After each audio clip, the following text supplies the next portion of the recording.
All right, here we go. Welcome to the Cabinet Maker Profit System podcast, just for woodshop owners like cabinet makers, architecture millworkers, and closet companies. Those of you interested in the business of the woodshop business, if you want to work smarter, not just harder, you're in the right place. Today's guest is Ken Kumph. He's going to be talking to me about why don't I get paid enough to run my cabinet shop? Hands up, anybody who's got that same thought in their mind. Ken, you may have met through the CMA. He does a pricing presentation there quite often at the different conferences. I was just speaking with him, or we were sharing the stage, I guess, at the AWFS. I'm sorry. And I said, you know what? I've got to get you back on the show because Ken has been on the show before. He's definitely one of the go-to guys that I have as a guest when I need to talk about profitability in the cabinetry or millwork space. Little bit of a different format today, so follow along with a bouncing ball. Let's get into the intro. What's this podcast all about for those of you who are new? Because we've got lots of new listeners to the show lately. Well, I show contractors how to get back in control of their wood shop, even if they don't know where to start. And the truth is, you don't need a lot of extra time or a business degree to build a profitable and solid wood shop business. You just need simple systems that give you that quiet confidence that you want. For too long, our industry has been keeping secrets, and I'm here to put an end to that. On this show, you're going to learn how to put simple systems in your business in 3 different places. Number 1, in the office. And then number 2 is on a job site. And number 3 is in your shop. And more important than that, I also show people the secrets of business success, how to work smarter, not just harder, and how to have that mindset of growth. That mindset will take you anywhere you want. Speaking of mindset, we've got a couple of dad jokes for you. Now, why dad jokes? And why bad jokes? And why, as you are about to see, dad jokes poorly delivered with poor timing?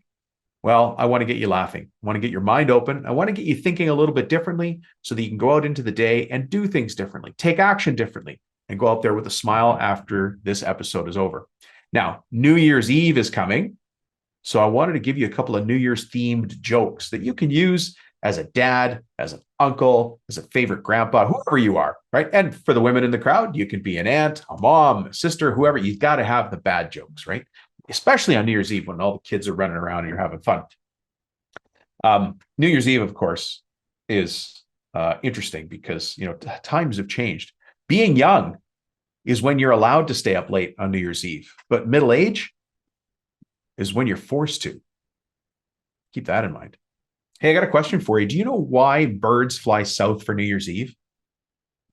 Well, it's really too far to walk. This is something you may not have considered, but business coaches talk about New Year's Eve a little bit differently than other people. Do you want to know a business coach's definition of a New Year's Eve resolution? Well, that's something that goes in one year and out the other. Did I overshare? Now, here's one that's going to make you super dad, super uncle, super grandpa, super next door neighbor, or super mom, super aunt, super sister, or super next door neighbor. This joke is going to land. It's going to land so good. And I want you to deliver it and then pay attention to the looks on the little kids' faces as you say it. Hey, kids, why should you stand on one leg on New Year's Eve? To start the new year on the right foot. Wah, wah, wah. I love it. I can hear you laughing in spite of yourselves, shaking your head and groaning. But you know what? I did what I needed to do. Look, if you're a business owner who's curious to find ways to run your business profitably, to have more time off, to do the things you love, to build a team you can rely on and grow a company that one day you can decide to sell, you can decide to pass it on to somebody else, or just sit back and live on the cash flow, you're in the right place. I'm a business owner. I'm also a business coach. The only people I work with are construction and contracting business owners who want to get to the next level in their business.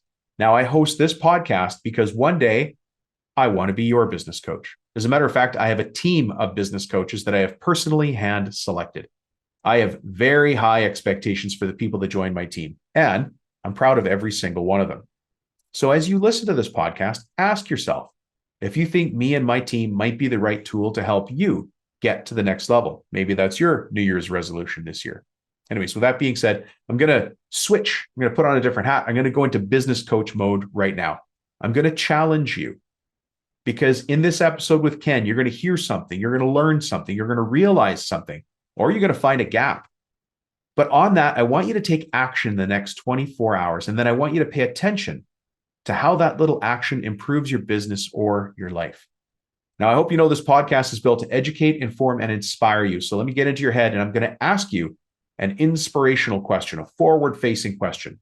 Are you happy being a contractor who runs a crew, or do you want to be a business person who just happens to run a construction company? And by the end of this episode today with Ken, you're going to know the answer. Let's get to it.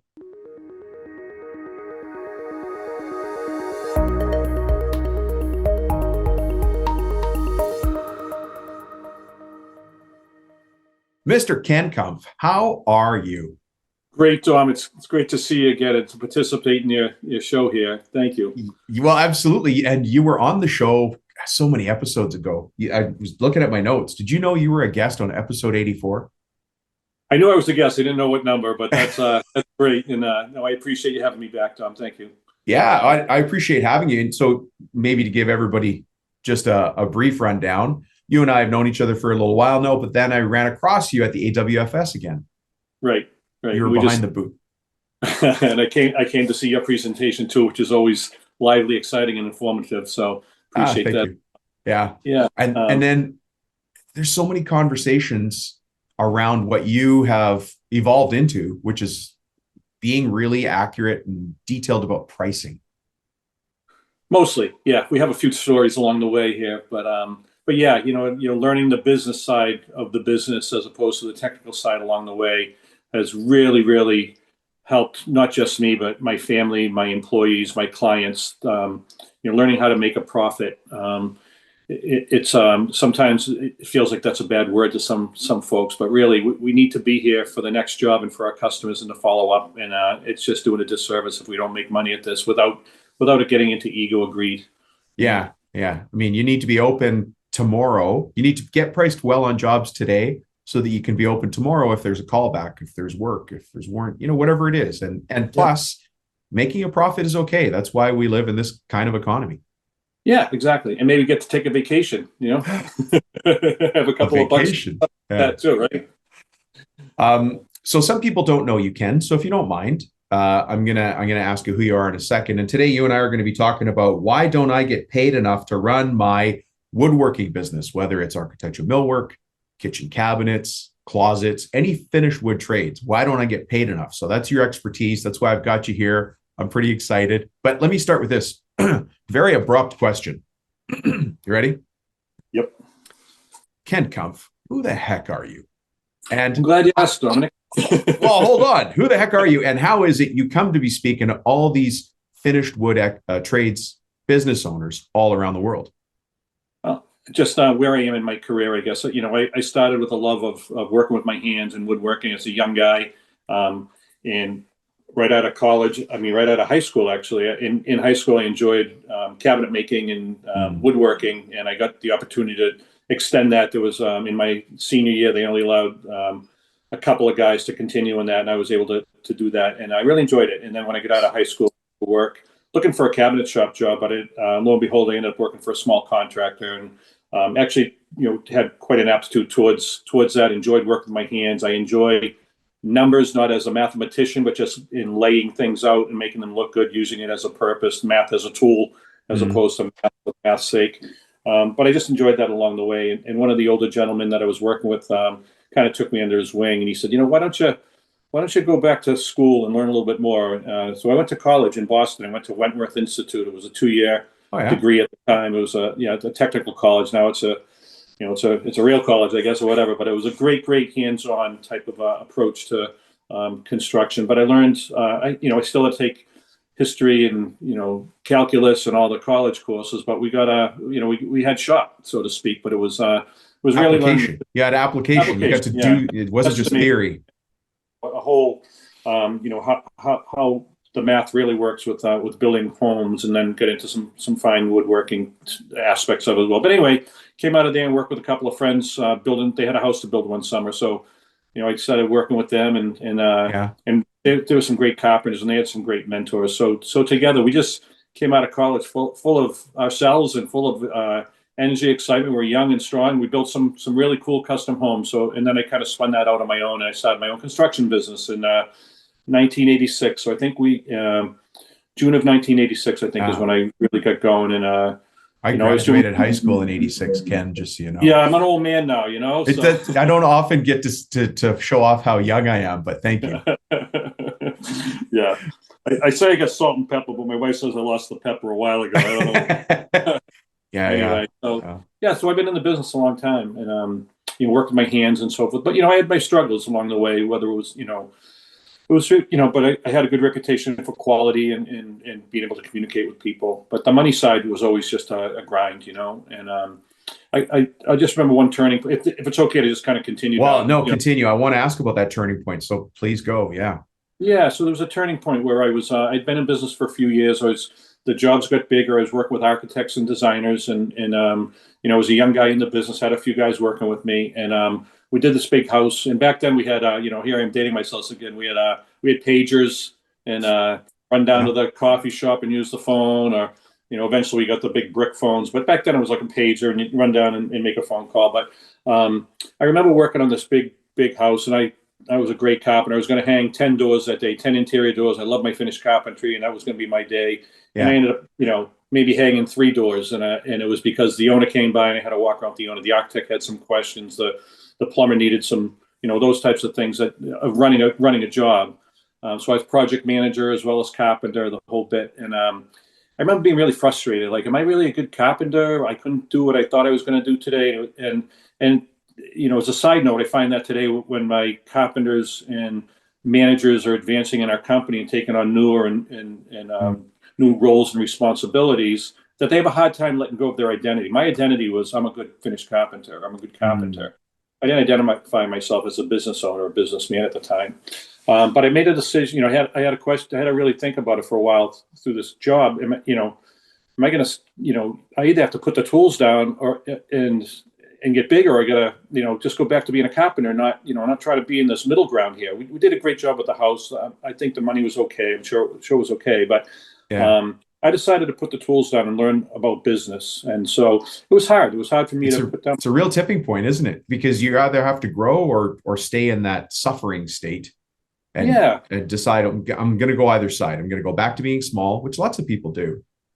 It's not a bad decision. It's who your personality is, and what you like to do, and what motivates you. So I decided to go for the business side of it. I've been around some other young guys that had grown their businesses, so I was still working with the tools a little bit, but I decided to really become a business guy, and just again ask questions of bookkeeping and accounting and all that stuff. Was like a hands-off thing for me. It was I didn't know anything about that kind of stuff. It was at the end of the year, did I owe money, or did I get money back, or that kind of stuff. Bring the shoebox. Well, the end of the year plus a few months, right? Because the accountant has to take it, get it back to you. So you only look back at last year, 5 or 6 months after that. So, and that's some stress, isn't it? Sure, exactly. And so, but I stuck with it. I hung in there. We had went through some highs and lows with the economy and with different types of projects. But I was fortunate enough to be able to hang in there and stay with it, and grew my construction business. And through that, I'd always had an aptitude for the finished carpentry and cabinetry and the fine details. And at one point, I had a little barn next to my house and put a table saw and a guy in there. And we started doing how it started. Of our own stuff. Yeah. And that I was going to ask, like, what was there logic behind moving from being a builder to doing, because right now you do cabinets. Are you more architecture millwork? Are you cabinets? What's your... So we're a general contractor still. We build ground up custom homes, big, giant, or small remodel jobs. We're north of Boston. They used to call it the Gold Coast way back in the day. So it's north of Boston along the coast, affluent communities. We're working with high net worth individuals, a lot of finance people, maybe, doctors, some, musicians that are popular, politicians, names that you could drop, but I don't, it's good work. So, that's the kind of market that we're in. And that's where we've kind of cut our teeth in there. So we're really into it, But so we're still a construction company with an architectural millwork division. That's how I look at it. Okay, interesting. So we only build cabinets and millwork for our own jobs. So we're our only customer. We don't work for other builders per se. Right. We get a construction job that has architectural millwork in it, and we handle that. And it's enough to keep it. We have a 10,000 square foot shop, CNC machine, We have 7 dedicated employees that work in the shop between design, management, assembly, finishing. We do the whole thing in house. Yeah. And we're busy all the time. We can do overtime. We're busy all the time in the shop, and it's unique because we're not working for, like I say, other builders or You're working for yourself. Yeah. So if we get a kitchen renovation, we're doing the demo, plumbing, putting windows in, steel beams, flooring, cabinets. Cabinets is a component of it. So we're a sub to ourselves, so to speak.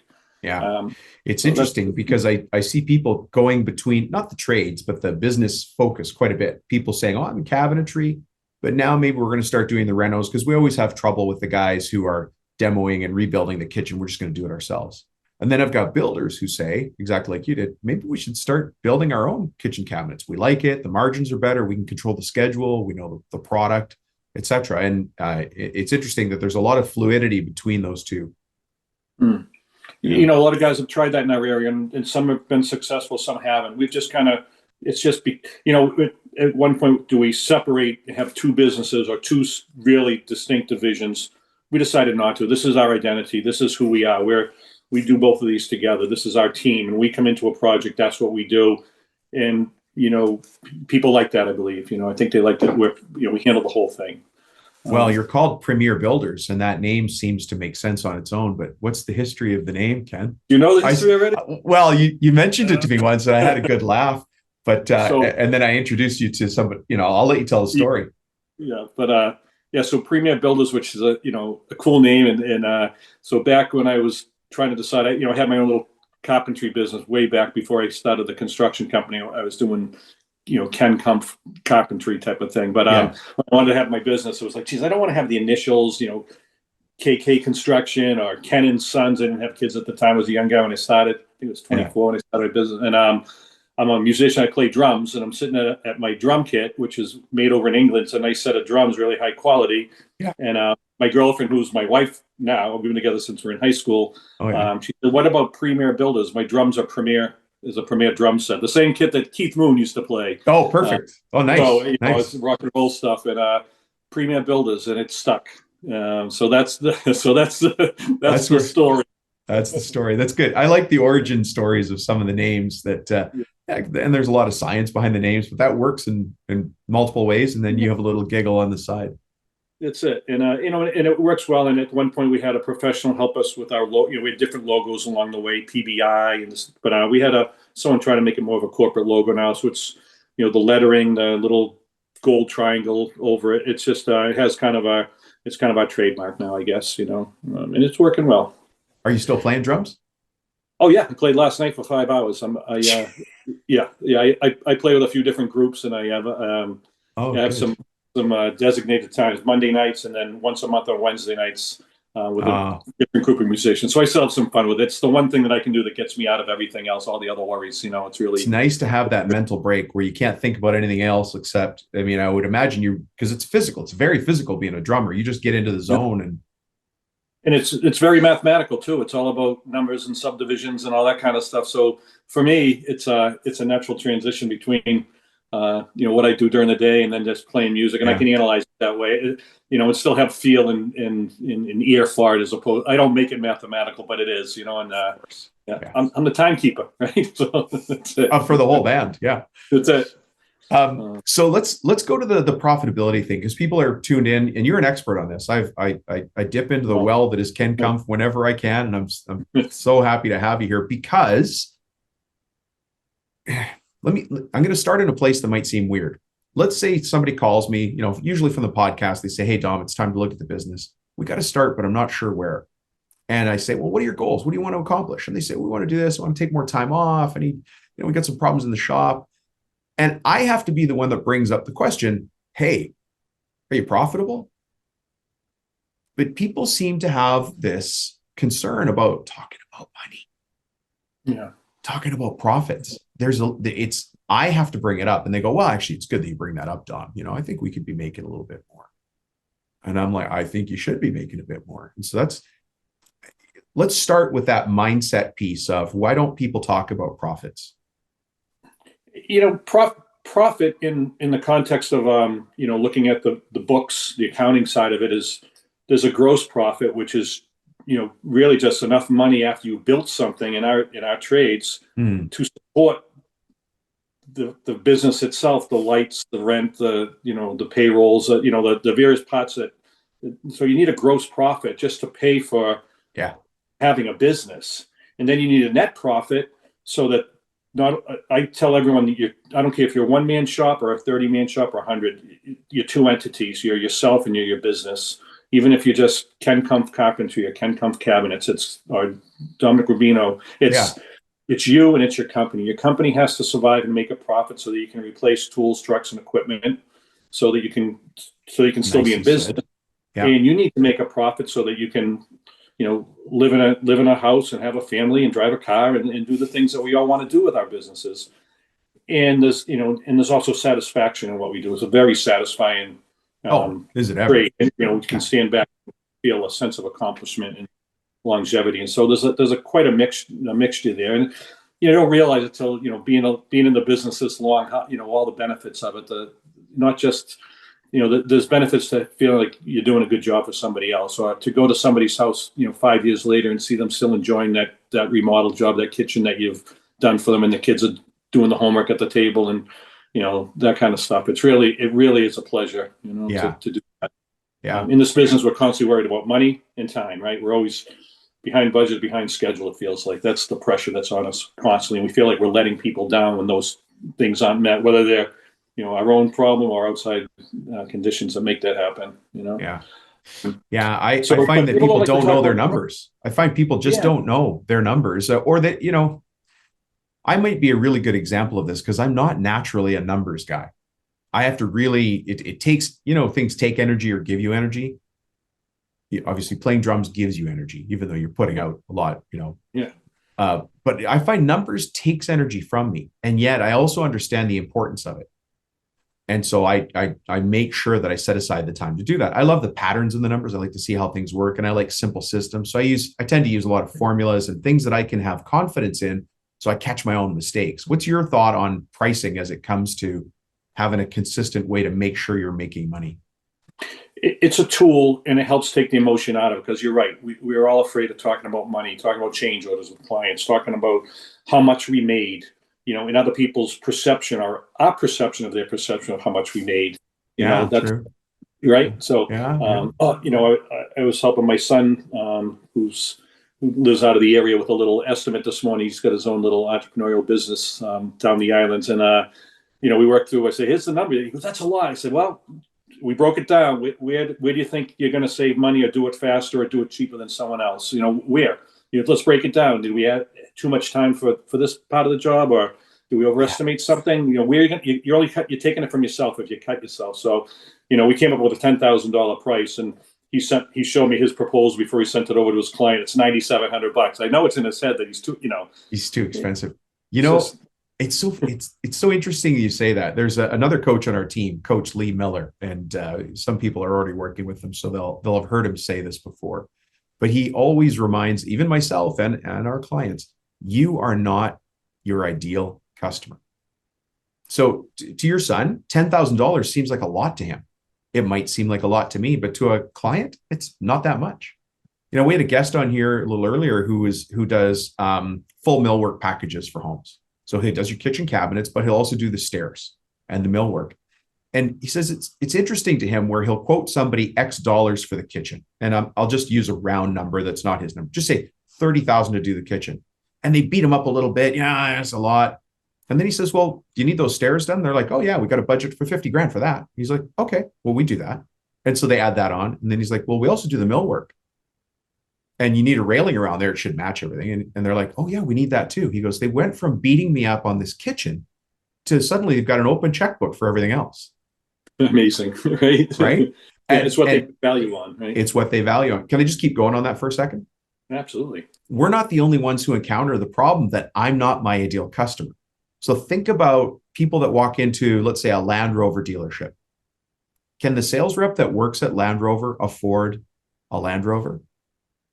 Let's say you walk in to buy an engagement ring or a ring, some jewelry for your wife. Can the salesperson behind the counter afford to buy that same item?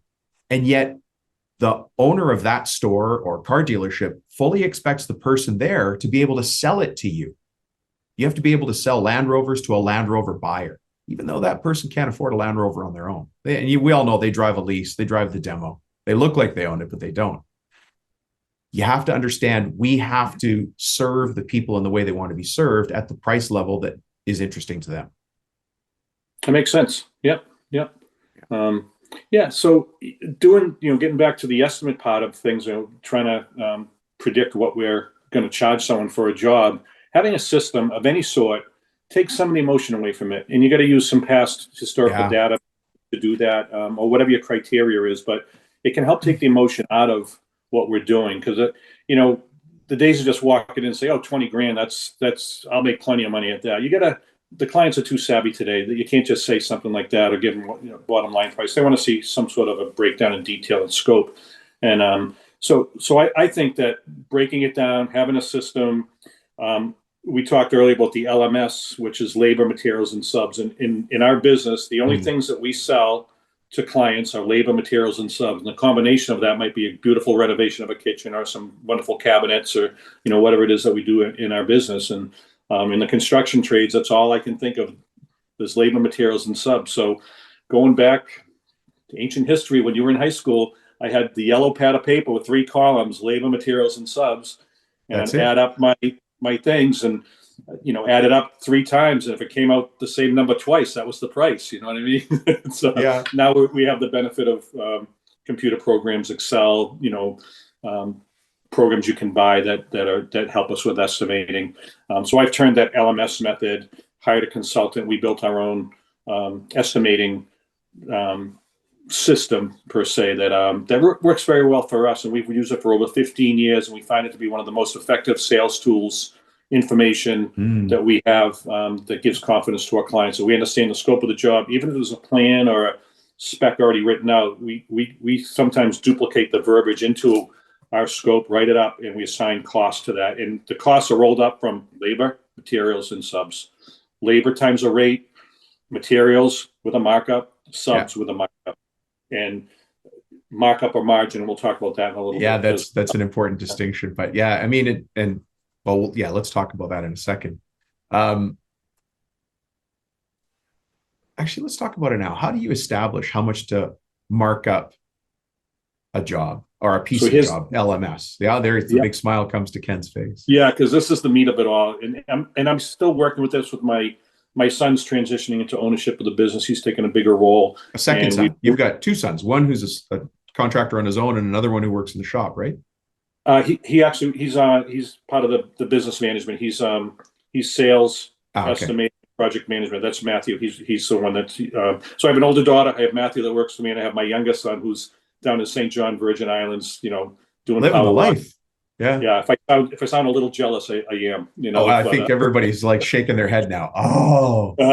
But they need work down there too. They need hardworking, folks down there as well. And he's working hard at it. But it's just as a side note, it's a highlight of my career to be able to mentor my children in something that I grew up doing and still love. I still love this business. Not every single day, not every single moment, but big picture. I'm still very happy at what I do.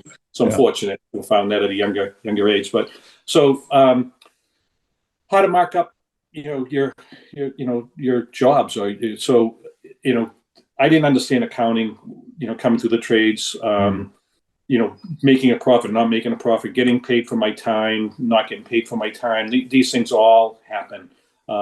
Even today when I'm estimating a job and I'm trying to assign labor to something, okay, it's going to take, 8 hours to install that section of cabinetry. Right. Well, I'm thinking that the cabinets are already there, the drop cloths are already down, the screws already on the screw gun, and the floor's dead level, and I'm ready to go. And somebody works as hard and as fast as you would as the owner. Oh, why can't they do it? Should only take me 8 hours, right? But it's not. Yeah. It doesn't work that way. We think in ideal conditions, it's never going to rain out when I'm putting a window in. It's trying to think about all the parts that go into a project. You're going to run to the lumberyard, but I don't have to charge them for that. Well, you're just taking it from yourself. If you send someone to the lumberyard and you're paying them $25 an hour, it's costing you money. So you got to kind of think in those terms of what it takes to do a job. Can I add that in? Because you just talked about drop cloth, screw on the end of the drill and all that. How do you add? Let's say it is actually 8 hours of lifting cabinets onto cleats on the wall. Let's say that's the actual. But what about that other stuff around it? The trip to the shop, the trip to the store, the laying out drop cloths, the prepping, the takedown. How do you add that? And you can try to write that down in your, when you're doing your estimate yourself, and just kind of roll that up. You may come up with something that says, hey, it's 1.2 times. You might come up with a formula. You like simple formulas. You might just look back at your data and say, every time I figure 8 hours, it comes out 10. What the heck's going on? I got to add 20% or whatever the number is. But that's the reality. So if I figure for every 8 hours, it comes out 10, then my formula should be for every 8 hours, I add 2, or for every hour, I add 15 of takedown, 15 of cleanup. So, yeah. And we just made that number up here. Everybody's numbers will vary. But the point is, there's a number and you're going to be close. It would be worse to have 0 allocation to the client and where I eat it all. Yeah. And other people might up their rate a little bit. Say, hey, I'm going to figure my 8 hours because that's how I think. But instead of charging $50, I'm going to charge $60 an hour. There's a million ways to slice and dice, as long as it makes sense to you. And you can, if you have employees, you can teach that to them as well. Think, that thought process.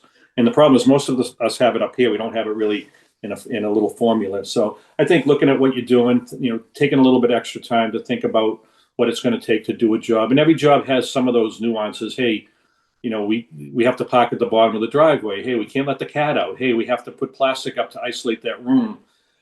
Try to ask those questions up front when you're going into pricing a job as well. We have a line item called setup, which it might be a little bit of a catch-all. So setup would include, buying some floor protection, some plastic, those types of things that go into a job. As far as how you want to mark up what your costs are, when we look at, and I highly suggest, if people don't understand their profit and loss for their company, talk to an accountant, a bookkeeper, and just dig into what a profit and how to read a profit and loss sheet. It's not that difficult. And a profit and loss for the company is no different than a profit and loss for individual jobs. Yeah, I call it the end of job report. You just got to know, what did we expect and what did we do? Yeah. Some people call it the post-mortem. After it's done, how did we do? That sounds bad, but yeah, it's true though. Yeah. So there's a term that I learned called cost of goods sold, which is really, you'll hear people say, hey, that's above the line, that's below the line. So, you got a business, you got a job. If you can assign that cost to the job, whether it's labor, materials, or subcontractors, that's cost of goods. It's the cost that it takes you to build the job, your actual cost, nothing marked up. So you're paying a guy, $100 to do something. You're buying $100 worth of materials, and you have a subcontractor. It's $300. If you didn't have the job, you wouldn't have that expense. So you have $300 is going to cost you to make it before you present it to the client. Then you have a company that has rent, trucks, gas, insurance. Insurance. I mean, the list goes on. And your accountant can help you identify that stuff, and that's a percentage of your sales. I break everything down into a percentage of sales, everything I look at, so I can have a comparison. But cost of goods sold, and then you got to add, if you charge $500 for that $300 cost, you made $200. That's your gross profit. That's okay. That's just gross profit. Out of that 200, you got to pay all that other stuff that we talked about. Right. So, and you got to pay yourself. You got to pay yourself in there somewhere along the way, whether you're getting paid to make it, you're going to get paid at the end of the profit from the company. Yeah. You just revealed 2 huge places that people lose money when they're doing estimates. Is what are the actual costs going to be? Let's look at labor as an example. A lot of people forget labor burden rate. Mm-hmm. Imagine that they have 1 employee, just for the simplicity of the math, but it works no matter how many employees you've got. If you're paying that 1 employee, let's say a pretty generous rate, $30. Please don't go out there thinking you have to charge him or her out at $30 an hour. And you're not actually paying a person that you pay $30 an hour to, that takes home a wage of $30 per hour. There's a burden rate on top of that. It's all the soft costs, the taxes, the everything that keeps that person employed in your company costs you maybe another $4 an hour. Sure. And your numbers are going to vary, right? Everybody's numbers are going to vary. So I'm not saying that's the exact number, but you think you're paying them $30 an hour, you're actually paying $34 to have that person there. And so every time I charge that person out at 30, if my number's correct at 34, I'm losing $4 an hour for every person we have working. We count that as our overhead. Any of the burden comes under the line for us. So because we're looking at it globally in our Sure. yearly, But you account for it. You know that burden is this number. Yeah. Yes. Yeah. So all that stuff below, workers' comp insurance, liability insurance, truck insurance, rent, blah, blah, blah, is all below the line. And the gross profit that you make on your jobs for the year, yeah, need to be enough to pay all the other overhead and you. So when I mentioned percentages, which is key to me. So anything that's a cost or profit, I divide by the sales price for the year. Let's say you did $1 million worth of business for the year, and you ended up with a 30% gross profit. So you had 30%. And what does it cost you to keep your business alive? Is it 15%? Is it 10%? Is it 10% left for you? Is So it 20? those are that's because that doesn't leave you much at the end.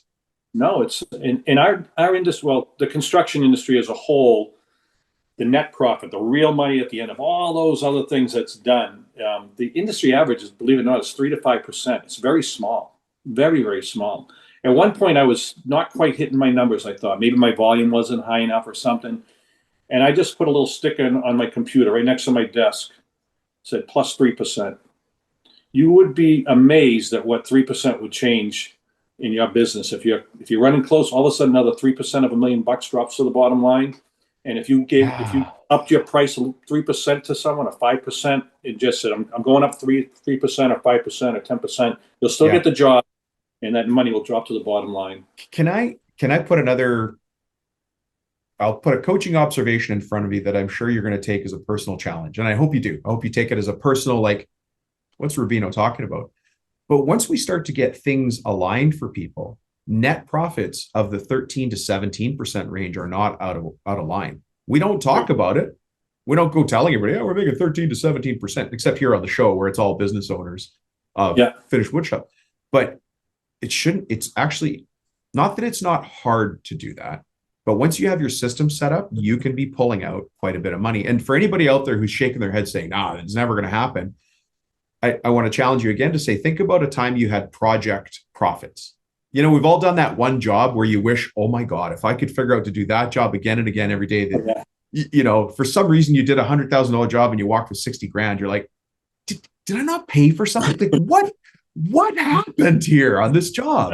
Like for some reason, you just made out like like you should have. And you want to recreate that all the time. We've all had that situation. Doesn't matter what kind of job it is. But I want to tell people, like, whatever number you've got right now, do what Ken did and challenge yourself to say, how do I nudge that up a little bit? Where do I go find it? And we call that profit leaks here. That was one of your first episode with me was about those kind of leaks. Like, how do we find those leaks and fix them so that we take those profits? Yeah, absolutely. And there are the little things that we talked about, running to the lumberyard, access to the site. Those are all little things that just nibble away. You can't go to the client and say, it's taking me longer to carry the stuff in the house because we have to go around back sliding door. Too bad. You priced the job. Get it in the house, So, but the gray area, we end up eating the gray areas. It feels like a lot of times, Yeah. So it's the changes that happen after drywall goes in, a remeasuring, or if anyways, there's 1,000 little things that happen. They're all frustrating. You've got something, because I've seen your presentation. You do a presentation on this to cabinet professionals all the time. You didn't mention the association that you're in. So let's give this a bit of context. Oh, I'm sorry. We're very fortunate enough to have found the Cabinet Makers Association, and those that you were involved with it, you understand what it's been life-changing for me in the cabinet making world of my business. Again, that's a component of our company. But the Cabinet Makers Association is a network of like-minded business owners, happen to be in the cabinet business. Most of them are smaller businesses, 1 to 10 man shops. There's a number of us that are companies that are bigger than that, but they deal with the same challenges, the same successes that you're dealing with right now. There's no doubt about it. And we're not in this alone. Sometimes we're in our little shops or our offices and we think we got to reinvent the wheel. We got to do this. This is a collaborative group. We help each other out. We do regional events. We get together. We have a great, very active online forum. We can ask technical questions, business questions, whatever questions, tell a joke, that type of thing. And it's just been life-changing for me. I was fortunate enough to get on the board of directors, and past president, and just got to meet some of the nicest people, including you, Dominic, just through the That's how we association. met. Yeah, through the association we met. Yeah. That's right.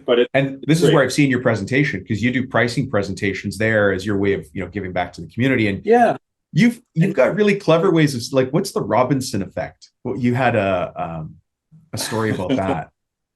So I was getting frustrated with our pricing of our cabinetry division and trying to delegate that to my manager. You do the estimates for cabinets. Why are we not hitting our goals on the cabinetry? It seemed to be mostly in labor, but I had a meeting with my team. We were upstairs and I was frustrated. I said, and there was 5 of us in the room. I said, nobody in this, and I might have swore a little bit, I'm sorry, but nobody in this freaking room knows how much it costs to make a 6-foot vanity. Anybody know in this room, including me? Tell me right now, You're still saying it with a smile on your face, but I get the seriousness of only it. Because only because it was effective. When you have problems in your business, it's actually a blessing, because it rises to the surface and you have to fix something. And usually when you fix it with a system, what a great attitude, Ken. Thank you. What a great approach to it. I'm looking, my job is to find problems and fix them, right? Yeah. Absolutely. That's all we all do. We all fix people's houses, right? We're all so. Yeah. So in the moment, I don't feel that way. I can tell you that. But once I get through it, it's really a blessing. So they were all looking at me like, "What?" I said, "We invest all this time in equipment. We go to all these shows. We try to, we talk. We're all being optimistic about stuff, but nobody really knows what it costs per foot, or for a 6-foot vanity." And I'm going to dig in. We had a particular project, the Robinson job. We were seeing a little bit of a gap in our schedule upcoming. We were getting nervous. I made a phone call to an architect designer that we had tried to get in with before. Timing was everything. I called this woman directly, just while the guys were. I said, "Let me make a phone call." And the designer said, "Oh my God, Ken, your timing couldn't have been better. We get this job down the Cape, which is out of our zone. Yeah. Another contractor's building a big house. The cabinet guy is going to let us down. We can't make it work. Let me send you all the information." So they sent us the breakdown of all their, so much for the kitchen, the library, the pantry, and said, "You think you can meet the numbers? I gotta hit the budget. I'm responsible for it." Of course, yeah, we can meet the budget, and we didn't do our homework as we should have. And I didn't take into, we were desperate, so we took the job thinking that we could meet the numbers. As a team, it was out of our zone, so we had to drive, couple of hours from north of Boston down to Cape Cod. Yeah. I had to put guys up in rooms down there. I had to give them a stipend. I mean, it's all stuff that we do anyway. Those extra costs. Yeah, but it's. But we thought, we're going to do this $300,000 job. It's all going to work out great. We installed it. We did everything. It came out beautiful. Everyone's thrilled to death. Yeah. The money flat. I don't think we made 7% on the job, which is minus really for us. And yeah. And I called that the Robinson effect. The carrot was dangled. We're with the good news is we have an ongoing relationship with this architect and designer. We've more than made up for it along the way. The job is successful. We kept our reputation. We kept our guys working. All those things are positives, but it really didn't hit our goals.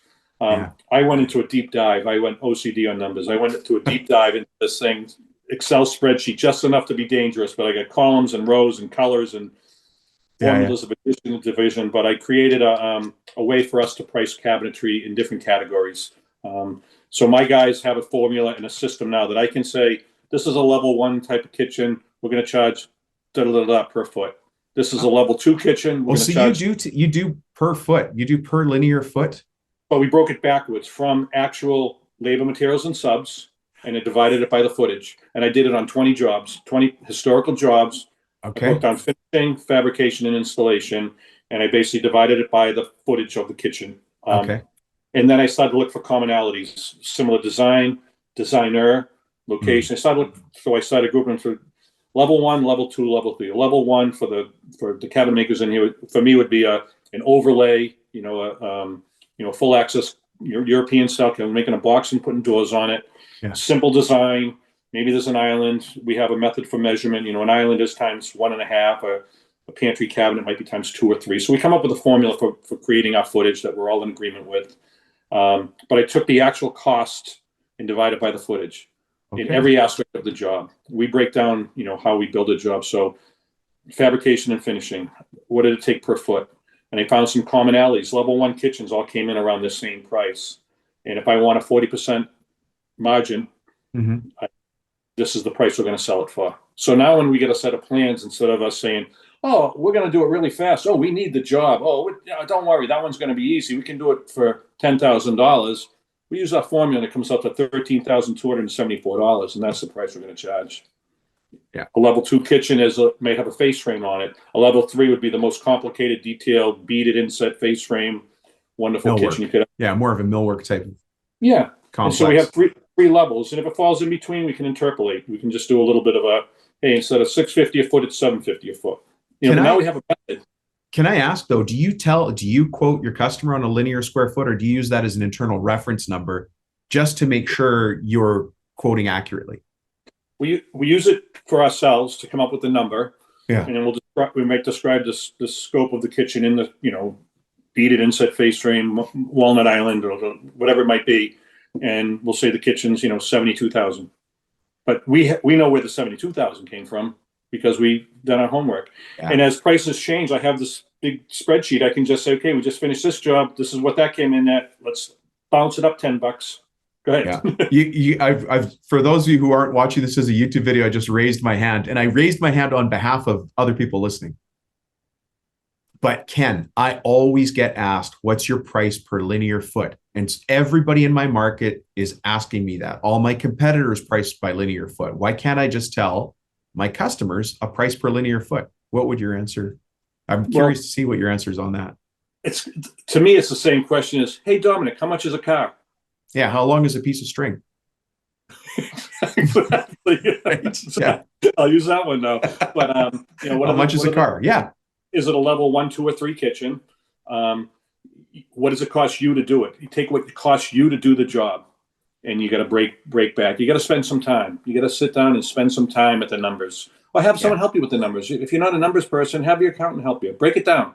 Just break it down. Or talk to Dom. I mean, the numbers are just a tool to me. It's not this passion that I have. It's a tool. It's a tool to get there. Numbers are cold. Talking about numbers gets hot. But I'll make a statement about pricing by linear foot, and then I'd like to get your take on it. We're both professionals here, so if you disagree, just disagree. But when somebody calls me and asks, what's your price per linear foot? They're trying to make me a commodity. They're trying to compare white rice with white rice with white rice, like just a commodity item, right? And they're not allowing me the chance to really understand about their job. They're just trying to sort and filter right up front. What's your price per linear foot? Well, that's not how we price. I need to ask them a lot more questions to find out what their kitchen would cost. Back to your joke about how much is a car. What's your thought just at that very basic level when somebody says price per linear foot? So I'll try not to go too deep, but is it a level 1, 2, or 3 based on my there we go. The data. Yeah. Well, if it's a level 1 kitchen, the easiest kitchen that could happen, it's an overlay, basic door design, painted.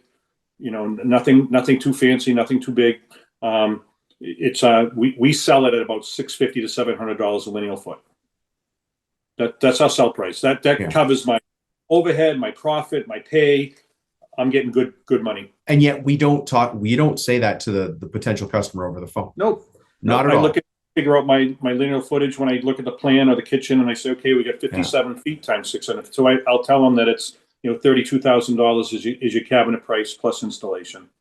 So I give them a number. I don't give them a per foot. That's our method in-house. It's like when the plumber prices, he doesn't tell me how much the half-inch elbows are. He tells me it's $1,500 to plumb a new sink. So it's our background stuff, which we all have. I just want to urge everybody out there not to get caught into that, doing pricing on linear foot. You're not going to win the jobs you need. You have to get out there and really find out what the customer needs, find out, LMS, your labor material subs, all of the things that go into it, because a person calling you saying, no, it's a simple kitchen. Well, they're not a kitchen builder. How do they know it's a simple kitchen? Right. Look at your own numbers. And, if you looked at how I came up with that $650 a foot, up above, you'd see LMS. So my labor hours, actual. Yeah. My material cost, actual. Not typically subs in a kitchen cabinet job. So I know what my labor rate is on that job. I'm looking at historical data. I'm looking at what we did on the last kitchen. I couldn't agree with you more. On this show, we call it the end of job report or the leprechaun report. You probably heard me talk about before, right? That was one of my clients that named it that. But But it's such a simple but powerful tool. What did we estimate? What did it actually cost us? And so you've got two columns side by side, very simple terms. What people miss though is at the bottom, and you've mentioned it a couple of times. So you've got two columns side by side, and the very bottom of this Excel spreadsheet that we use is something called Profit Lab. And the Profit Lab is where we're sitting around an office like you and your 5 people were saying, how come we can't price a vanity? Well, we have that same meeting and we say, hey, listen, we just finished the Rubino job. What did we learn? Where did we do really well? Where did we eat our hat? Like, where did we do poorly? Because there's on every job, there's a chance to do better. And sometimes you're going to find a place you really did well. We saved a ton of time by doing this. We saved a ton of time by asking the people to not be home when we did the install. So we didn't have to show their kids how the drill worked, and we didn't have to play with their cat. And we didn't, all of that crazy stuff, right? And we lost money because of site conditions and whatever it is. Well, now when we go, let's call that job A. The Rubino job was job A. You've already bid and are working on job B, so you're not going to do anything there. But by the time you get to job C, you've changed your estimating. Yep. To reflect what you learned in job A. That's why in construction, you can make so much money because we reinvent our business by every project. Yeah, and it's really paying attention to those things. Just to finish the price per foot on the highest end beaded inset face frame, nice kitchen that has anything, every pull out and organizer and everything. Believe it or not, we're pricing about $1,500 a lineal foot. So if you have a 3-foot base cabinet, you have a 3-foot upper cabinet, that's six feet times 1,500. Right? So that's how we do it. Right. And we're in the high end market. But again, our our cabinetry, we do all 1-inch doors and face frames, all soft close. We using the best materials and the best methods we know how to do. And a lot of that came from working with my associates in the CMA, talking to others and saying, what's best practices, those types of things. Yeah. But take that LMS historical data and divide it by the lineal footage if you really want. Don't just use what your neighbors use and your competitors are using for a lineal foot price. You won't make it. No, that's their business, not yours. Right. Yeah. And we should talk about margin and markup. I don't know if let's do that. Yeah, let's do that for a quick second. So yeah, absolutely. If I could back up 1 minute, making 15 to 17%, which is phenomenal. Where does owner's salary come in that? That's your challenge to tell me is that? So we do a calculation, and there's a free download people have grabbed from me, Ken. If I haven't sent it to you, I apologize, but it's called the go back calculator. So you can calculate the price of going back for 1 hour, which should give us the incentive to fix our internal systems.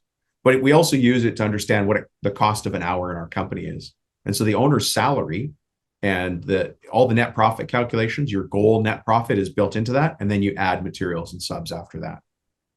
Oh, I'd love to do that exercise. Yeah. I'm happy to send it to you. And I'd love to hear your feedback on it. Maybe I'll send it to you and then we can do another share screen and go through it. So our goal is 10 to 12% net profit.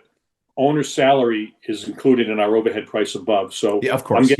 I'm getting a good salary. The managers are getting a salary, and that's all in there. And then there's net profit after that. Yeah. Others might $200,000 left at the end of the year, and that's my number, whatever it might be. If I had to urge everybody to go do an overhead calc, go just do the one exercise. Work with your bookkeeper or whoever's doing your actual books. Find out what your overheads are. And Ken, I don't know. You've obviously done this for a long time, but we find the craziest things. Like somebody will say, just looking at all their costs, all their overheads, they'll say, we haven't used that cell phone in 3 years. We're still being billed for it. Yeah. Right? It's like the gym membership we all have in our wallet. I should really cancel that, right? Someday, but I might go back next Tuesday. But those things come up. But I'm sorry, to directly answer your question, yes, owner's salary goes into overheads because it doesn't get attached to any job. I just had what would you call it? A formative conversation about a shop foreman. And does his time get allocated to jobs as cost of goods, or does his time get allocated to overheads? Every company is a little different. So this isn't a final answer, nor am I an accountant or a lawyer. This is a disclaimer by the Dominic Rubino Corporation. I'm with you. Right. But you have to decide. Yes. You have to decide, and then you run your business based on that decision. But it was an important place to understand where your expenses are going, because the act of understanding where your expense is going is managing the company like a businessman, business person. Yeah. And that's all. It's just where you put what column are you putting it in, so you understand the numbers. So, if at the end, if you're not counting your salary in overhead and you're expecting to come out of the 15 to 17%, that's fine too. It's just understanding it. Yeah. Let's jump into the margin versus markup conversation. Yeah, and we got a little chart that I got from somebody else. But if I said that I divide everything by my volume, my sales price, and if I'm trying to get a certain profit. Are you looking at, yeah, I'm still there. My battery might be down. I'll plug it in a second. If you said you wanted to have a 20% markup and you took a number and multiplied it times 1.2, you would end up with about a 17% profit. You'd be losing what you thought you're gaining. Yeah. And so it's called markup versus margin. Margin, I use division. So if I want a 20% markup, I take my cost of goods sold, I take 1 minus my desired net profit. Yeah. So and divide it by that number. So it's divided by 0.8.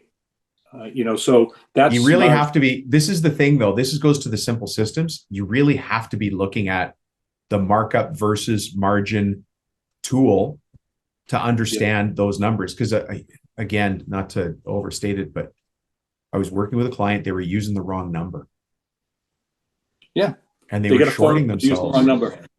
Yeah, they were just shorting themselves. But it almost makes you sick when you look at, hey, if I really want that margin, I got to multiply it times 1.67.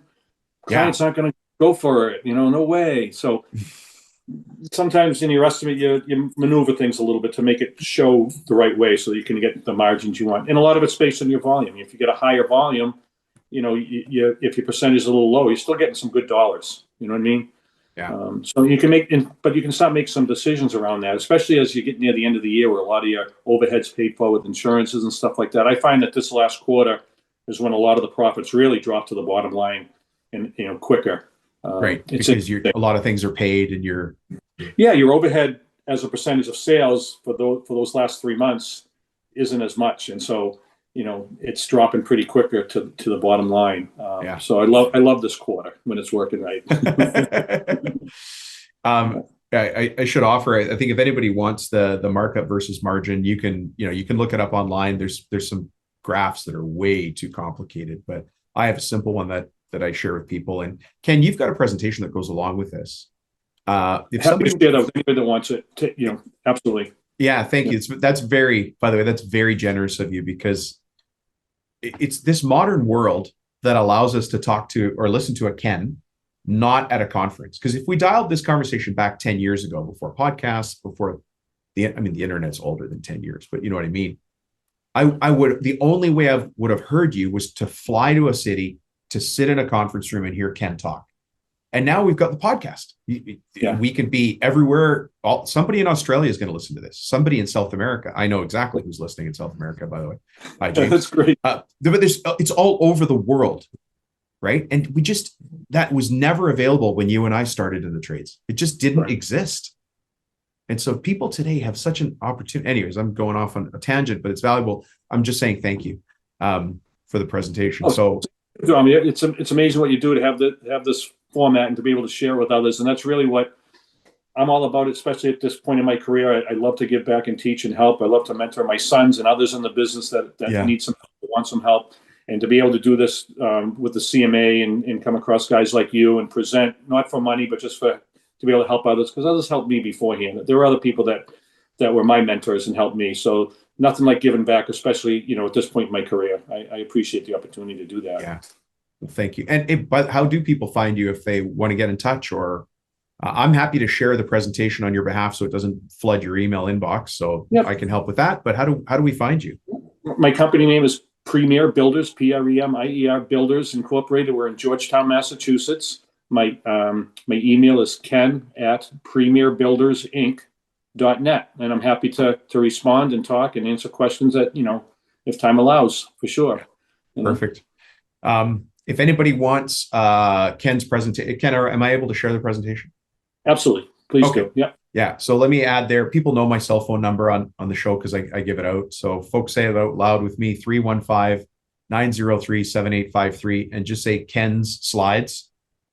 Just say Ken's slides, and then we don't, burden Ken's email inbox too much. Ken's slides. It has been great having you on. Every time you come on, all you do is earn yourself another time on the show. I love it, Tom. Thank you. And you're great at doing this. I love the friendship we've developed over Yeah, I business. know it is. It's beyond. I love it too. It makes this so enjoyable for me. I used to, again, so many of us wake up in the morning, drive to our shop or drive to the job site and think that's the life. We don't look outside. But when you join an association like the CMA or, there's AWMAC, there's AWI, there's other, whatever association you decide to join, I find that gives people that sense that, hey, I'm not alone. Yep. Other people with the same questions. Need each other. Yeah, we need to help each other. We do. Yeah. All right. Yeah. Ken, thank you so much for being on the show with us. Dominic, thank you very much. I love this opportunity, and I'll see you again soon. Talk to you All soon. right. Bye-bye. Yeah, for sure. Bye. Thank you. Well. What did you learn from Ken? And what can you put in place? What can you put in place from all the wisdom you gleaned from Ken? He's been there. He's done that. He's actually still doing that. If you can't get some wisdom from Ken, then go back and listen to the episode again, because there was a lot of great intel there. I hope you enjoyed that. Excellent episode with a lot of great insight.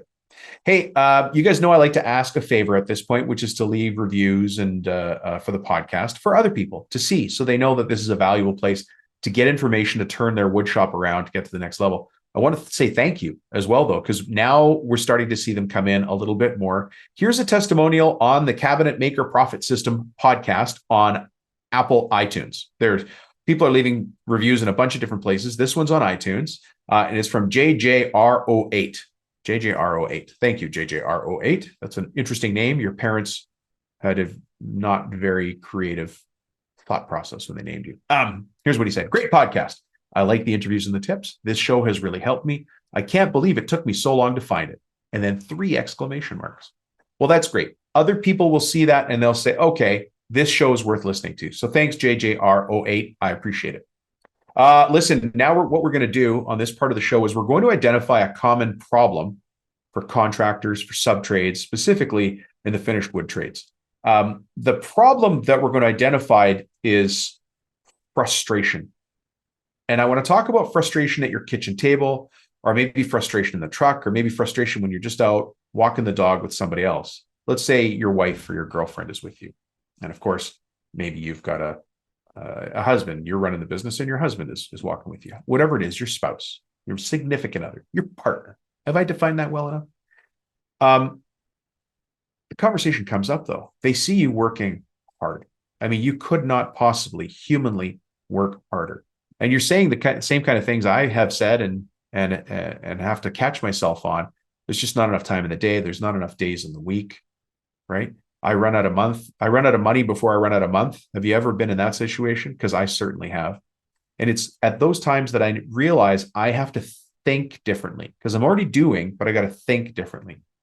Maybe they see you getting good jobs, but you still can't seem to get ahead, right? You're coming home saying, hey, honey, we got this great project. We got this great job. It's huge. This next one is going to change everything.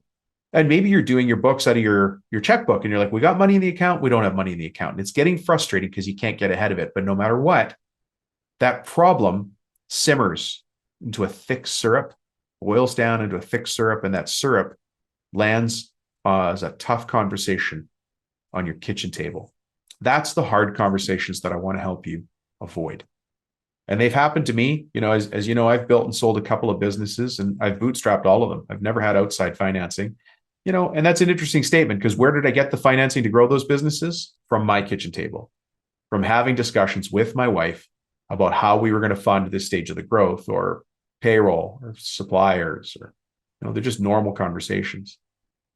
But it's also at times like that I have to resist the urge to just go work harder and find ways to work smarter. We have a tool that you can use if you find yourself in that situation and you want to climb your way out of that situation. It's going to take a series of steps, but they're easy steps. I have 11 questions you can ask yourself. It's actually 10 questions. The 11th answer just sort of floats to the top. If you haven't had a chance yet, get the Go Back report from me. Now, it's called the Go Back report, but it's actually a 1-hour job estimate calculator. It's just easier to call it the Go Back report, but that's our secret language, our secret menu here at the Cabinet Maker Profit System. We call it the Go Back report, but it's actually the cost of 1 hour. What does it cost your company to run for 1 hour. Now you might think, well, Dom, how's that going to help me with all of this working hard, getting good jobs, can't seem to get ahead, tough conversation at the kitchen table?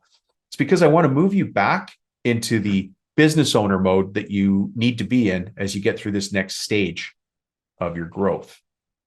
And to be in business owner mode, you're going to need to do a couple of very simple things. One, have this report in front of you. By the way, you just print it off, or you can use it. It's an Excel spreadsheet. So if you want this from me, you just text me. Some of you already know my cell phone number, but if you don't, it's 315-903-7853. And just use the keyword go back. Then I'll send it to you, right? So all you need is this thing in front of you, whether it's in Excel or as paper. Close the door. Put your phone on do not disturb, or heaven forbid, turn it off. The phone is a tool. You don't walk around with your hammer all the time. You put the hammer down. You can put the phone down too. It's just a tool, folks. Don't be afraid. Your heart won't stop. But turn the thing off. Close the door. Get yourself a nice hot cup of coffee, prepared the way you like, or even better, leave the office. Go to a decent coffee shop, one that you don't normally go to. Put in your headphones, face the corner with your favorite pen or pencil in hand, and just start noodling through these numbers. That's all you got to do. You got to noodle through the numbers. There's 10 questions it's going to ask you. Questions about your own business. They're not secret questions, but going to find them and knowing the number is the actual point of the exercise. Because if you're worried about not pulling enough profits out of the company, profits are an output, right? Profits are the end process. If you're not getting enough at the end, the problems are the inputs. Sounds pretty straightforward. Well, there's 10 or 11 places here I want to ask you important questions about your company. And you're going to go ahead and you're going to answer the question. Box A. Here's how tough the report is, by the way. We're not talking, you don't need an MBA. You don't need a master's of business administration. You don't need an accounting degree. This is stuff that I've learned in construction trailers, boardroom tables, Zoom calls all over the world for the last 20 plus years. And I'm not a math guy. I had to go learn this from other people. But now that I know this, I can't let it go. This is the life jacket that I need when I'm in the rowboat. You got to have this, right? So here, let me tell you what's in box A. This is how tough it is. Enter how many full-time people you have. That's it. Box B. What are your billable hours per year? Now, there's the question, and then there's an explanation. The explanation's a little bit longer, but it's not tough. You can do the math on your fingers, or you can use the calculator on your phone. Yes, I said go back to your phone. But, it's not hard, is my point. I've done this exercise myself, and I continue to do this exercise. And I'll tell you when I do it, because obviously I know the report. I've used it for years. I do this report when I'm starting to look at profitability and it's flickering. It's going up and down. Something's off. And I'll go back and I'll do this report again. I'll do this report on ourselves. I'll do it with my finance, like with my bookkeeper or my administrator, or maybe other people in the company that have some input into costs. And we go through it line by line, and we start to have these great discussions about where the money's actually going. So you know how the end of job report is like doing an autopsy on an individual job? Let's say we just built a beautiful kitchen or an entryway for a home, right? You would do an end of job report on that. This could be looked at as an end of job report for your business operations. Anyways, if you don't have it, get it from me so that you can do the math, you can do the work on your own. The end result of this whole thing is it boils down your whole business into one number that you can be super confident in.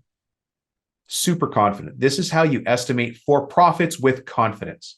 Just text me and get this thing. We call it the go back report. Again, the title's a little bit misleading. It's just easier to say go back when you text me, because that's all I want you to do. Send me the word go back to 315-903-7853. And then I'll send this off to you. But what you're going to get here is the cost of an hour, or the cost of a go back, or the 1 hour job. Those are the actual titles for this. And the reason we have multiple titles is because different businesses at different stages in their growth need this very same report for different things. So I don't want to have 3 different reports and tell you they're all 3 different reports. They're not. They're not. Just like for you, a tape measure is a tape measure, and a bar clamp's a bar clamp. It might have different uses, but it's still a bar clamp. It's still a tape measure. Same thing here. Anyways, This is the business problem I want you to solve. If you're curious, if you're frustrated, if you're wondering, if you're done beating your head against the wall, if you've gone outside so many times to kick that tree that the tree is starting to kick back, then let's find out where the profits are going away in your business. And the first thing is to understand your inputs, because the outputs aren't right. I know that sounds overly simple, but again, folks, I like to keep it dead simple. If it doesn't make sense, simple, if I can't explain it to myself like a grade 5, then it doesn't make sense. It doesn't have to be fancy. I don't have to sound like an economic forecast from the biggest bank in the country to have it make sense. It needs to be explained in simple language. And this is 10 boxes you fill in. The 11th box floats to the top. That's it. Anyways, I hope that helps. And I hope you enjoyed this interview with Ken. I really enjoy Ken. I find him to be a very wise and thoughtful man. And I like the perspective he puts in here. And at the same time, he's got that energy. You can hear the energy, and he's excited about the business. And so, Ken, thank you for listening to this. Hey, folks, listen, let's wrap up the episode here. But once again, I look forward to the day when you and I can have a glass of wine or a cup of coffee across the table from each other and talk like humans. Until then, this podcast is going to have to do. Please leave a review so other people can find the episode. And we'll see you on the next one. Bye-bye.